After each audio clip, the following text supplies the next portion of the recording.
Caitlin Clark being gone has harmed and destroyed the WNBA viewership, not just from networks, but also here on the platform YouTube. The Chicago Sky tweeted this out.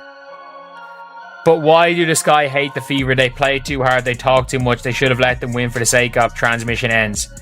Like Angel Reese, by the way. Angel Reese has been suspended for allegedly making racially charged remarks toward Caitlin Clark, and the consequences hit her hard. This league and being able to support me and going through this whole process. Obviously, it could happen to me, it could happen to anyone, and I think they've done a great job supporting us in this. She acted like the victim, padded her stats with fake double-doubles, and still couldn't stop the Sky from getting crushed 4 times by the Fever. Now she's become an online punchline. Fans are dragging her wig, calling out her lies, and mocking her delusional Sky on top claims. We ultimately know what happened with the lies that was being told about the Indiana Fever fan base. So Caitlin Clark takes a short break, and suddenly the WNBA nosedives. Views? Gone. Engagement? Dead. Interest? Non-existent. You'd think the league would finally admit who's keeping this whole thing afloat, but nope. Instead, we've got Angel Reese stirring up drama like she's saving the league, when she's really just dragging it into more chaos. A lot of people thought that many other players played a part in the, engagement and growing of the league, and I'm here to tell you that is not the truth. Let's rewind to the now infamous May 17th meltdown, Indiana Fever versus Chicago Sky. Sounds like a regular game, right? Not even close. That matchup set the league on fire, and not in the way anyone hoped. Instead of celebrating basketball, it turned into a full-blown sideshow thanks to one player who just had to make it all about herself. Enter Angel Reese, and no, not for dominating the game. Far from it. She was too busy playing the victim, claiming she was racially targeted by the crowd. The way she told it, you'd think a fan stormed the court waving a Confederate flag.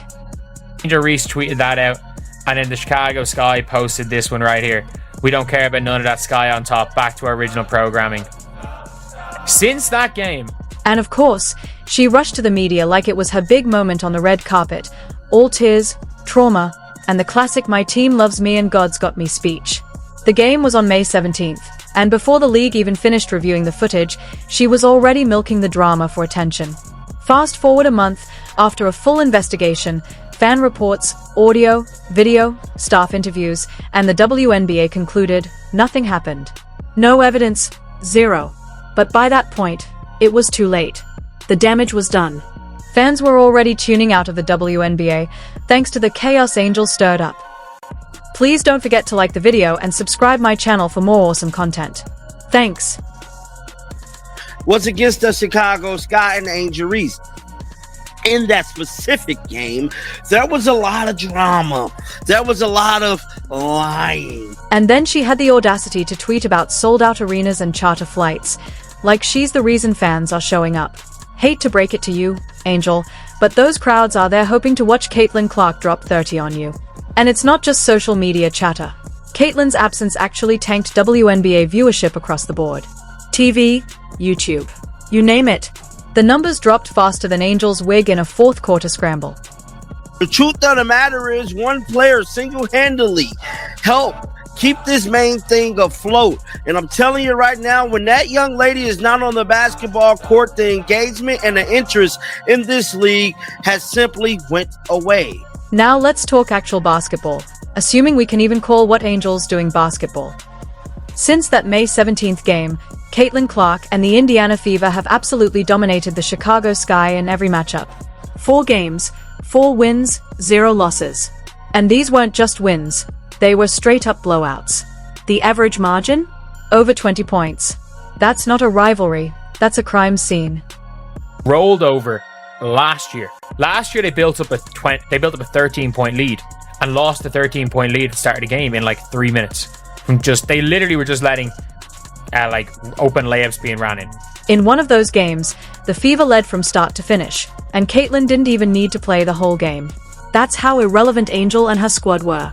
They weren't just losing, they were so outmatched, Caitlin could sit out the end and it didn't matter. The Fever benched their starters in the fourth quarter and still kept piling on the points. You seriously can't make this up. Go up 27 points, take off Caitlin Clark, Aaliyah Boston, and the Chicago Sky leave Angel Reese. Basically, it's bench v bench.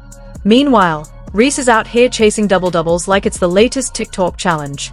Wow, she grabbed her 10th rebound. In garbage time.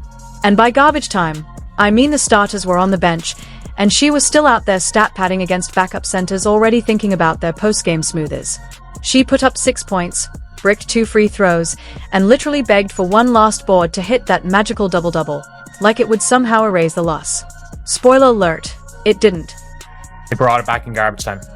That's pretty much it. Angel Reese wanted to get her double-double in garbage time. That's the only reason it hasn't been a... Let's break it down. Angel Reese has never scored more than 13 points against the Fever, full minutes, full games, and still no real impact. Meanwhile, Caitlin Clark doesn't even need to touch the ball to shift the entire game. Her off-ball movement alone had Chicago so scrambled, even Brianna freaking Turner was putting up points. That's how much gravity Caitlin brings. Meanwhile, Reese can't even make the bench look active. Right here is why this season is bad.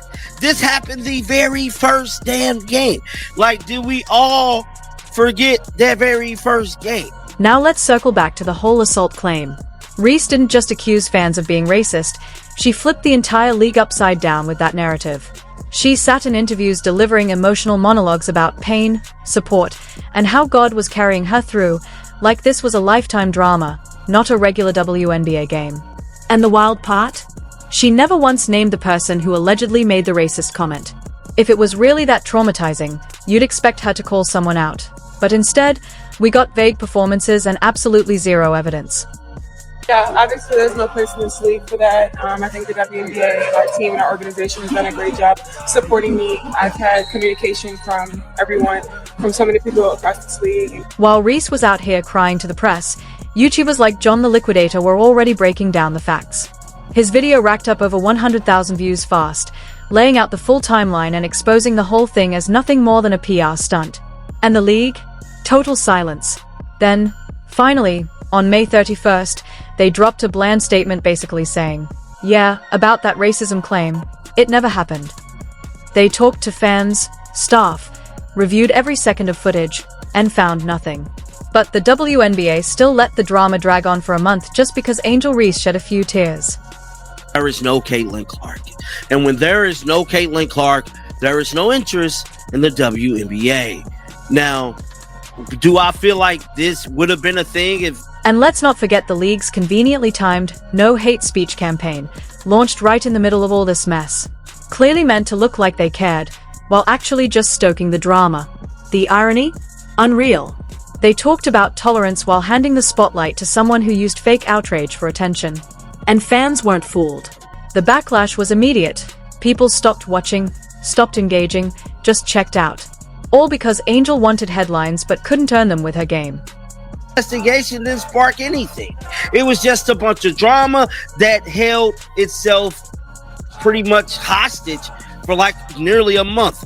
Angel Reese really thought she could run social media like it was her personal playground, but it turned into her public takedown. Remember those preseason tweets where she acted like she owned the league? Sky on top, packed arenas, charter flights, yeah, those aged worse than milk left out in the Sahara. After getting crushed by the Fever 4 times in a row, fans dug those tweets back up and turned them into a meme fest. Now they are all over the internet, renamed Sky under everybody. A crazy one. This tweet. This is a crazy thing to post as your official, on your official page. But at the end of the day, you are 0-4 against the Indiana Fever since this game. Then came the meme that captured the entire WNBA season in just 6 words: Angel Reese lied and the WNBA died. It didn't just trend, it became the symbol of the league's PR disaster. Why? Because the WNBA staked its credibility on Angel's racial accusation, only to go dead silent once the investigation found zero evidence. No follow-up, no apology, just a league-sponsored shrug after a month of fan outrage and chaos. WNBA investigation.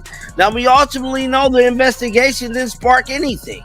It was just a bunch of drama that held itself pretty much hostage. But it didn't stop there. People started pointing out how Angel was still out there hustling for rebounds during full-on blowouts, like she was in the Hunger Games. Everyone called it what it was, stat chasing. And the internet, it never misses. She could be down by 30 and still desperately fighting for that 10th board like it was Game 7 of the finals. The punchline wrote itself. Angel Reese got her double-double, and a double-digit loss to go with it. Even influencers chimed in. Sports pundits started calling her out for clinging to this fantasy about charter flights and packed arenas. Like, girl, fans aren't there for you. They are coming to see Caitlin Clark light up the league, not watch you go 2-4-10 and strike a pose after a missed layup. That whole narrative she tried to build? The internet's officially labeled it what it is, a delusional distraction. They'd open layups. And they put in no fight. Put in no fight. This is the closest thing they put into fight.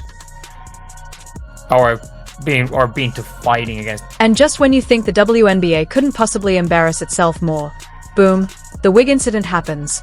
During a Mystics vs Mercury game, a player's wig literally flew off mid-play. A fan laughed, like any normal person would, and security ejected them. Not for throwing something. Not for being disruptive. Just for laughing at a wig mishap. Congrats, WNBA, you've officially turned into a safe space circus. Give a damn about the league. People never came back to even watch the league after that because they single-handedly tried to call one single fan base racist, and it was a blatant lie. And that blatant lie currently hurt. Angel Reese thought she'd run the WNBA with drama, but it backfired hard. From fake racial accusations to stat padding and blowouts, she made headlines for everything except her game. Meanwhile, Caitlin Clark just kept hooping, no drama, no excuses, and the fans noticed. Reese claimed racism in a May 17th game, gave emotional interviews, and the league stayed silent for a month. But after a full investigation, zero evidence. No fan did anything wrong. Still, the damage was done. Ratings dropped. Fans checked out. While Caitlin was getting botted with no whistles, Angel was flopping for free throws and chasing double-doubles in garbage time. And let's not forget the wig incident. A fan laughed, got ejected, and WNBA players acted like it was a hate crime. Angel's team kept losing, her teammates underperformed, and her whole Sky on top narrative turned into meme material. Her emotional interviews couldn't save it. Fans weren't buying the PR act. Caitlin stayed quiet, let her game talk. Angel? She talked non-stop, and the league felt the fallout. Want the full breakdown of this meltdown? Like, subscribe, and stay tuned.